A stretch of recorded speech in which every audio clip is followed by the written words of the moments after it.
आप सभी को राधे राधे, जय श्री कृष्णा। दोस्तों, इस लीला कथा के माध्यम से बहुत अच्छी जानकारी आप लोगों तक पहुंची है, तो लीला कथा को अंत तक अवश्य सुनना।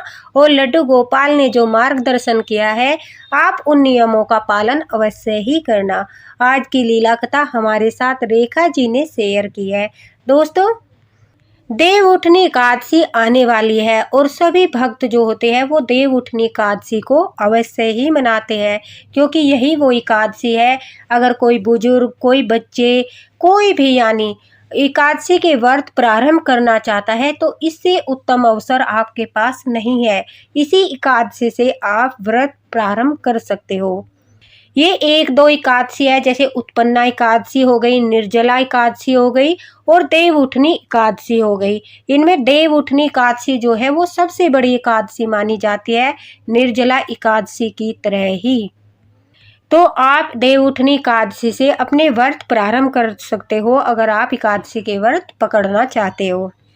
साथ ही साथ जो लड्डू गोपाल भक्त हैं उन्हें इस दिन विशेष नियमों का पालन करना होता है। कुछ नियमों को ध्यान में रखना होता है, खासकर लड्डू गोपाल को स्नान कराते वक्त जो भूल अक्सर होती है वो भूल नहीं करनी है। रेखा जी से भी यही भूल हुई है और वो कहती है कि उनके लड्डू गोपाल पूर्ण रूप से जागृत थे।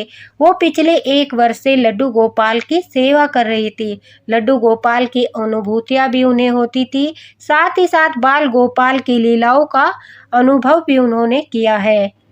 और कभी कभी लड्डू गोपाल उन्हें सौपन में दर्शन भी देते थे। लेकिन जब से कार्तिक मास आया तो वो कहते हैं कार्तिक मास में उनसे बहुत सारी भूल हुई, उसके बाद से उन्हें अनुभूतियां होना बंद हो गया। ऐसा लगता है कि जैसे बाल गोपाल है, लड्डू गोपाल है, जो उनके विग्रह में वो शक्तियां अब विराजित नहीं है जो पहले थी। और यह सिर्फ और सिर्फ रेखा जी कहती है कि उनकी भूल के कारण हुआ है, क्योंकि उनसे कार्तिक मास में काफ़ी सारी भूल हुई। और कहते हैं जब कार्तिक मास में हमसे कोई भूल होती है तो उन भूल का जो निवारण हम करते हैं वो हम देव उठनी एकादशी से लेकर पूर्णिमा तक उन सब भूल का हम पश्चाताप कर सकते हैं। ठाकुर जी अगर नाराज हो तो उन्हें मना सकते हैं। साथ ही साथ जब लड्डू गोपाल जागृत नहीं होते तो उन्हें जागृत भी कर सकते हैं। रेखा जी कहती है कि वो देव उठनी एकादशी के दिन उन्होंने उसी तरह से जिस प्रकार से वो रोज की सेवा करती है, बाल गोपाल को देर से उठाया और उन्हें स्नान कराकर उन्हें भोग लगाया और जो डेली रूटीन की उनकी सेवा थी उसी प्रकार से वो सेवा करती रही। अब धीरे धीरे उन्हें क्या हुआ कि उन्हें अनुभूतियां होना बंद हो गया। उनके बाल गोपाल, उन्हें लगता था कि वो जागृत है, अब उन्हें लग रहा था कि उनके बाल गोपाल जागृत नहीं है, वो पूर्ण रूप से जागृत नहीं हुए हैं, जबकि ऐसा नहीं था। वो सिर्फ और सिर्फ कुछ भूल के कारण, रेखा जी की भूल के कारण बाल गोपाल ने उन्हें ऐसा एहसास कराया था कि ताकि वो अपनी भूल को सुधार सके और लड्डू गोपाल की कृपा फिर से प्राप्त कर सके। दोस्तों, मैं आपको बताती हूँ कि देव उठनी एकादशी के दिन आपको बाल गोपाल को ब्रह्म मुहूर्त में उठाना है, क्योंकि वो श्री हरि भगवान विष्णु का बाल स्वरूप है। और जब हम देव जगाते हैं देव उठनी एकादशी के दिन तो हमें उनके बाल स्वरूप को भी ब्रह्म मुहूर्त में जगाकर उन्हें स्नान कराना पड़ता है। साथ ही साथ हमें स्नान लड्डू गोपाल को शंख से कराना चाहिए, जो माता लक्ष्मी को बहुत ही ज़्यादा प्रिय है। देव उठनी एकादशी के दिन अगर हम शंख से लड्डू गोपाल को स्नान कराते हैं तो हमारे बाल गोपाल बहुत अधिक प्रसन्न होते हैं, भगवान विष्णु प्रसन्न होते हैं, साथ ही साथ माता लक्ष्मी भी प्रसन्न होती है। दोस्तों, देव उठनी एकादशी के दिन लड्डू गोपाल को स्नान कराते समय एक विशेष बात ध्यान रखनी चाहिए कि इस दिन आपको उनके स्नान के जल में तुलसी पत्र नहीं डालना है, क्योंकि देव उठनी एकादशी के दिन आप जानते हो तुलसी विवाह कराया जाता है और तुलसी माता संपूर्ण रूप से पूर्ण रूप से श्री हरि को जो है समर्पित की जाती है। इसलिए आपको तुलसी पत्र नहीं तोड़ने हैं, तुलसी के पत्तों को नहीं छूना है, सिर्फ और सिर्फ तुलसी माला जल में डालकर आप बाल गोपाल को स्नान कराइए। आप पंचामृत से भी स्नान करा सकते हो, उसमें भी आप तुलसी माला डाल लीजिए और तुलसी माला डालकर ही बाल गोपाल जी को स्नान कराइए। सबसे विशेष बात आपको जो है वो जो पंचामृत है जिससे आपने लड्डू गोपाल को स्नान कराया है, अब वो चरणामृत बन चुका है, ठाकुर जी के चरणों का अमृत बन चुका है। उस चरणामृत को आपको एकादशी के दिन, देवउठनी एकादशी के दिन भूल कर भी तुलसी माता में विसर्जित नहीं करना है। अन्य दिनों में आप उसे तुलसी के पौधे में विसर्जित कर सकते हो, लेकिन देवउठनी एकादशी के दिन या किसी भी एकादशी के दिन आपको वो जल जो है तुलसी माता में विसर्जित नहीं करना। उस जल को आप अन्य पौधे में विसर्जित कर दीजिए। कुछ जल को आप प्रसाद के रूप में ग्रहण कीजिए, कुछ जल को आप अपने घर में छिड़क दीजिए। इस प्रकार से उस दिन उस जल का उपयोग करना है, क्योंकि वो हमारे ठाकुर जी का चरणामृत है। साथ ही साथ सबसे विशेष बात, आपको लड्डू गोपाल को उस दिन सिर्फ और सिर्फ या तो लाल रंग की पोशाक धारण करानी है, या मेहरून रंग की पोशाक धारण करानी है, या फिर गुलाबी रंग की। गुलाबी, मेहरून या लाल, इन 3 कलर से में ही जो है बाल गोपाल को आपको पोशाक धारण करानी है। अगर आपके पास नई पोशाक है तो बहुत अच्छी बात है, आप वह नई पोशाक ठाकुर जी को धारण कराइए। और अगर आपके पास नई पोशाक नहीं है तो जो आप उत्सव पर, त्योहारों में उन्हें पोशाक धारण कराते हैं, उनमें से कोई पोशाक होगी आपके पास जो इस कलर की होगी, वही पोशाक लड्डू गोपाल को धारण करानी है। उसके बाद दोस्तों, हम लड्डू गोपाल को जो है बाल गोपाल को आमतौर पर यही 6 या 7 बजे तक जगाते हैं और फिर उन्हें स्नान कराते हैं। लेकिन देवउठनी एकादशी का दिन होने की वजह से, क्योंकि इस दिन भगवान विष्णु जो है 4 मास की निंद्रा के बाद जागते हैं और लड्डू गोपाल उनका बाल स्वरूप है, इसलिए उनको भी ब्रह्म मुहूर्त में जगाना है। ब्रह्म मुहूर्त में जगाने के बाद लड्डू गोपाल को 8 या 9 बजे आप दोबारा से विश्राम करा दीजिए, मंदिर का पर्दा लगा दीजिए, उनकी बांसुरी उनके हाथों से लेकर अलग रख दीजिए और मानसिक रूप से, क्योंकि उनका बहुत अच्छा श्रृंगार होता है, सजे हुए होते हैं, तो बार बार उन्हें श्रृंगार उतार कर विश्राम कराना पॉसिबल नहीं होता। तो आप उनकी मुरली उनके हाथ से ले लीजिए और उनसे प्रार्थना कीजिए कि हे लड्डू गोपाल, आप कुछ समय के लिए विश्राम कर लीजिए, मैं जो है आपका पर्दा लगा रही हूँ, और मंदिर का पर्दा लगा दीजिए। 1 घंटे के लिए कम से कम अवश्य ही लड्डू गोपाल को आपको विश्राम कराना है, क्योंकि वो बाल स्वरूप है, आपने उन्हें ब्रह्म मुहूर्त में जगाया है, इसलिए थोड़ी देर विश्राम कराना अत्यंत अनिवार्य है। उसके बाद दोपहर के समय, अगर आपके यहाँ पर दोपहर के समय तुलसी विवाह होता है तो उस तुलसी विवाह में लड्डू गोपाल को जरूर शामिल करना चाहिए।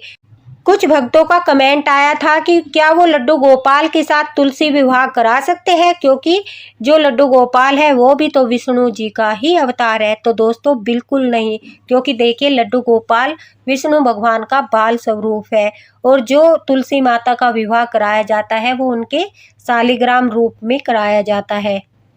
तुलसी माता से विवाह रचाने के लिए हमारे भगवान विष्णु ने, श्री हरि ने शालिग्राम रूप धारण किया था, और उन्हीं से, सिर्फ उसी रूप से तुलसी माता का विवाह रचाया जाता है। लेकिन अगर घर में लड्डू गोपाल है तो आपको लड्डू गोपाल को तुलसी माता के विवाह में अवश्य ही उपस्थित रखना है। वहां पर उनका सिंहासन लगाकर उन्हें पोशाक धारण करा के सारा साज श्रृंगार करके लड्डू गोपाल को भी तुलसी विवाह में सम्मिलित करना है। अगर बाल गोपाल घर में है और आपने तुलसी विवाह में उन्हें सम्मिलित नहीं किया तो वो नाराज हो जाएंगे, गुस्सा हो जाएंगे और फिर वो आपको अनुभूति नहीं कराएंगे। तो यह सबसे विशेष बात ध्यान रखनी है कि उन्हें विवाह में सम्मिलित करना है, और विवाह में आपको उन्हें मिठाइयों का, फलों का भोग लगाना है, अन्न का भोग नहीं लगाना है। लड्डू गोपाल को, बाल गोपाल को जो है देवउठनी एकादशी के दिन अन्न का भोग नहीं लगाना है और न ही चावल का भोग लगाना है। सिर्फ और सिर्फ उन्हें मिठाइयों का, फलों का, सिंघाड़े का, शकरकंद का, गन्ने का, इन सब चीज़ों का भोग लगाना चाहिए, जिससे वो बहुत अधिक प्रसन्न होते हैं। उसके बाद शाम के समय जब आप गेरू से या फिर लाल मिट्टी कहते हैं उससे जब सत्यनारायण की प्रतिमा बनाकर अपने देव जगाते हो तो वहाँ पर भी लड्डू गोपाल का सम्मिलित होना बहुत ही अनिवार्य है। लड्डू गोपाल को सिंहासन पर बैठाकर या अपनी गोदी में लेकर आपको देव उठो वाला जो गीत है आपको गूगल पर मिल जाएगा, आपके पास पुस्तक होगी उसमें मिल जाएगा, वो गीत अवश्य ही गाना है। और जो भोग आप देव उठाते समय आप सत्यनारायण भगवान को लगाएंगे, विष्णु भगवान को लगाएंगे, वही भोग आपको लड्डू गोपाल को भी समर्पित करने हैं। जितने भी जो भी भोग आप जो है विष्णु भगवान को लगाएंगे, सत्यनारायण भगवान को लगाएंगे, वही सब भोग आपको बाल गोपाल को भी लगाने हैं। दोस्तों सबसे विशेष बात, आपको देव उठनी एकादशी से लेकर पूर्णिमा तक 5 दिन तक, यानी इन 5 दिनों में लड्डू गोपाल को इसी प्रकार से ब्रह्म मुहूर्त में उठाकर स्नान कराना है, उनका अच्छा सा श्रृंगार करना है। क्योंकि कहते हैं कि इन 5 दिनों में जो देव होता है, कार्तिक मास के इन 5 दिनों में देव उठनी एकादशी से लेकर पूर्णिमा तक जो सभी देवी देवता होते हैं वो हमारे घर में वास करते हैं। और भगवान विष्णु जो होते हैं वो जब उठते हैं तो वो हरि वल्लभा तुलसी की आवाज़ सुनकर ही उठते हैं, जागते हैं 4 मास के बाद। तो तुलसी माता में भी आप सुबह के टाइम ब्रह्म मुहूर्त में दीपक अवश्य जलाइए। 5 दिनों तक बड़े ही विशेष रूप से, बड़े ही प्रेम से आपको लड्डू गोपाल की सेवा करनी है। अगर आप जो है स्वस्थ नहीं हो या फिर मासिक धर्म की समस्या आपके साथ हो रही है तो फिर आप 7 बजे से पहले तो जरूर ही लड्डू गोपाल को स्नान करा दें, क्योंकि उसके बाद 7 बजे के बाद अगर आप स्नान कराओगे तो बाल गोपाल की कृपा नहीं होगी, आपको फल प्राप्त नहीं होगा और वो भी रुष्ट हो जाएंगे। तो 7 बजे से पहले तो आपको बहुत ही अनिवार्य है लड्डू गोपाल को स्नान कराना।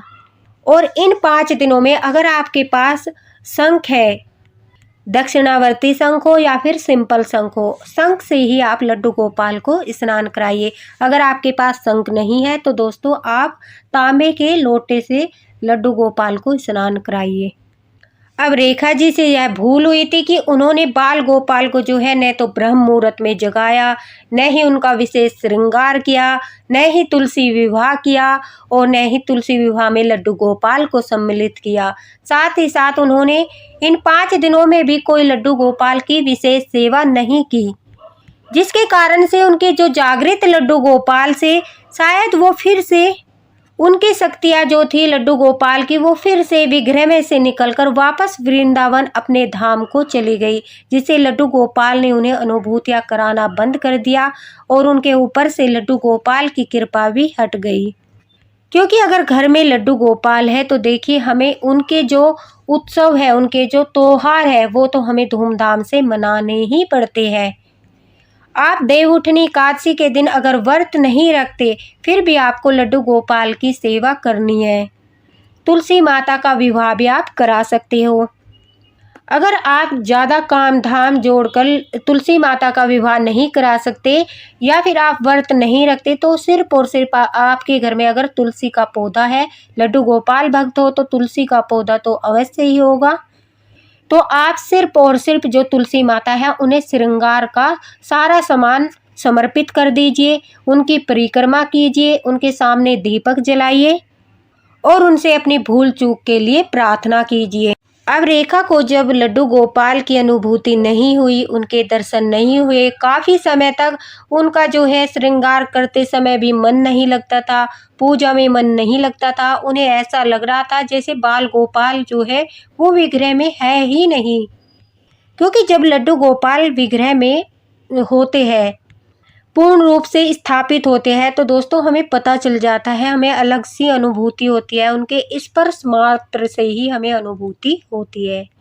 अब रेखा जी बड़ा दुखी हो गई। उन्होंने अपनी एक सखी से बात की जो लड्डू गोपाल की भक्त थी और लड्डू गोपाल की पिछले कई वर्षों से सेवा करती थी। बात करते करते रेखा जी को जब पता चला कि उन्होंने कार्तिक मास में देव उठनी एकादशी से लेकर पूर्णिमा तक लड्डू गोपाल की कोई भी विशेष सेवा नहीं की, जिस प्रकार से वो करती है उसी प्रकार से करती रही। उन्होंने पूरे कार्तिक मास न ही कोई दीप दान किया, न ही कोई व्रत किया, न ही लड्डू गोपाल के लिए मतलब उन्होंने कोई भी अपना समर्पण भाव नहीं दिखाया कि मैं बाल गोपाल के लिए कुछ करती हूँ, स्पेशल करती हूँ, अपने बाल गोपाल की सेवा में नियमों का पालन करती हूँ। सिर्फ और सिर्फ अपना काम मानकर कि मुझे लड्डू गोपाल की सेवा करनी है, मेरे घर में लड्डू गोपाल है, यह समझकर वो डेली रूटीन की तरह ही बस उनकी सेवा करती रही। इसलिए लड्डू गोपाल भी ज़्यादा समय तक उनके घर में स्थापित नहीं रह पाए। अब जब रेखा जी को अपनी भूल का आभास हुआ तो उन्होंने पूरे वर्ष इंतजार किया, और जब दोबारा से कार्तिक मास आया, वो कहती है कि उन्होंने पूरे विधि विधान के साथ कार्तिक मास में जब जब उन्हें मौका मिला दीपदान किया। देवउठनी एकादशी के दिन लड्डू गोपाल को उसी प्रकार से स्नान कराया जिस प्रकार से मैंने आपको बताया है। और जो सबसे बड़ी भूल उन्होंने की थी कि उन्होंने तुलसी पत्र डालकर लड्डू गोपाल को स्नान कराया था। साथ ही साथ उन्होंने उस दिन लड्डू गोपाल को 8 बजे जगाया था, जबकि उन्हें ब्रह्म मुहूर्त में बाल गोपाल को जगाना था। तो रेखा जी कहते हैं उन्होंने सभी भूल में सुधार किया और चमत्कार हुआ, बाल गोपाल फिर से जागृत हो गए, अपनी अनुभूति कराने लगे, दर्शन देने लगे। फिर से रेखा जी पर लड्डू गोपाल की कृपा बरसी। और दोस्तों, लड्डू गोपाल ने रेखा जी को अपनी अनुभूति कराना इसलिए बंद किया था क्योंकि वो अपने भक्तों का जो है समय समय पर मार्गदर्शन करते हैं, उन्हें उनकी भूल का जो है आभास कराते हैं कि तुमसे क्या भूल हो रही है, और किसी न किसी माध्यम से उन्हें भूल का जो पता चलता है उनके भक्तों को, वो अपनी भूल में सुधार करते हैं। और जो बाल गोपाल है जिनकी लीलाएं हमेशा जारी रहती है, वो फिर से अपने भक्तों पर प्रसन्न होकर लीला बरसाना शुरू कर देते हैं। तो जो गलतियां रेखा जी से हुई आप बिल्कुल मत करना। आपके पास बहुत अच्छा अवसर है, देवउठनी एकादशी से लेकर पूर्णिमा तक आप लड्डू गोपाल की विशेष प्रकार से सेवा करना, उनके सारे नियमों का पालन करना। और सिर्फ 5 दिन क्या आप अपने बाल गोपाल के लिए ब्रह्म मुहूर्त में उठकर थोड़ी मेहनत नहीं कर सकते? जब हमने लड्डू गोपाल की सेवा करने का ठान ही लिया है तो भक्तों उसमें आलस्य करने की क्या आवश्यकता है? इसलिए प्रेम से लड्डू गोपाल की सेवा करते रहिए, और जितने भी नियम मैंने बताए हैं आप उन्हीं के द्वारा देवउठनी एकादशी पर बाल गोपाल की सेवा कीजिए। जिसके लड्डू गोपाल जागृत नहीं है, देखना इन 5 दिनों में लड्डू गोपाल जागृत भी अवश्य हो जाएंगे, उनकी कृपा भी बरसेगी और लड्डू गोपाल आपको अनुभूति भी कराएंगे। दोस्तों, वीडियो को ज़्यादा से ज़्यादा शेयर कर देना ताकि सभी भक्तों तक वीडियो पहुँचे और वो अपनी भूल में सुधार करके बाल गोपाल की कृपा प्राप्त कर सके। अगर आपका कोई भी क्वेश्चन है तो आप कमेंट बॉक्स में पूछ सकते हैं, आपको रिप्लाई अवश्य ही मिलेगा। इसी के साथ दोस्तों, राधे राधे, हरे कृष्णा। आप सभी को देवउठनी एकादशी की हार्दिक शुभकामनाएं।